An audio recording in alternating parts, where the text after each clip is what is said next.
You ask Tiger to solve. This deals with linear equations with one unknown. The final result is n equals 13. Let's solve it step by step.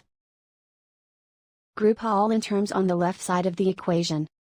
Subtract 3n from both sides. Group like terms. Simplify the arithmetic. Group like terms. Simplify the arithmetic. Group all constants on the right side of the equation. Add 32 to both sides.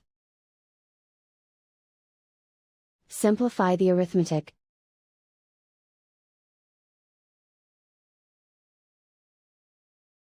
Isolate the n. Divide both sides by 3. Simplify the fraction. Find the greatest common factor of the numerator and denominator. Factor out and cancel the greatest common factor. And so the final result is n equals 13.